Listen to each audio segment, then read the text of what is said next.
I think the thing we mustn't lose sight of is that the person who's doing the viewing is responsible for detection.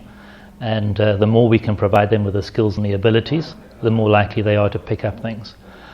And it's not an intuitive process, although that does help. What you're really doing is looking at providing them with what behaviors are the key factors in terms of crime. And the more you can define those behaviors, the more they can look out for them. So if they're looking out for those, they pick them up quickly, they can organize a response, and you just speed up the whole kind of response process. I think an important part of it as well is that you increase your potential detection rate, because they are looking out for those signs, and as soon as they see them, they know something is happening. And your pre-warning that something is going to happen is also improved, because an incident will often take quite a bit of time to develop. Somebody is standing around, they're looking for particular issues, they're moving in a certain way, and by recognizing that that is going to lead on to something, you're then in a position where you can take action fairly quickly. I think the user group is always a good source of information. You've got prominent people coming in and talking about the major issues in the country at the moment around CCTV.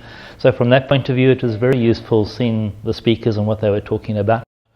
And we use a lot of the information in terms of the standards and guidelines and legal issues back home in South Africa. So that perspective helps out in terms of where we're going to be going in the next while as well.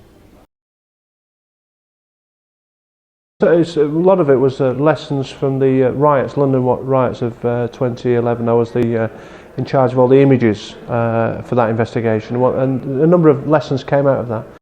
Firstly, for the CCTV operators, what we found is that they were often trying to catch everything, and that resulted in them catching nothing rather than... So there's some training needed there.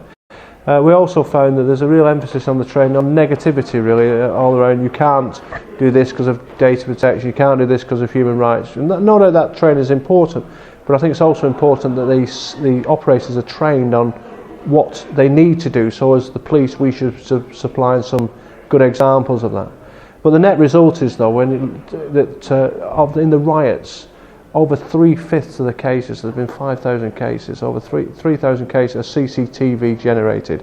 They're completely CCTV reliant. So the riots, for all the wickedness, have shown the real importance of CCTV. It's been an incredible success. I'm actually very, very pleased, surprised. We've increased attendance by 30%. We've run out of all rooms at the hotel, and the presentations were actually brilliant, all of them, I think. Particularly, we were lucky with the timing to be 1 week after the Code of Practice goes to Parliament, and to get Andrew Venison to come and talk to us about it. It is incredibly good timing. We've had more members join in the first few months of this year than we had in the whole year last year, and that's service companies as well as end users.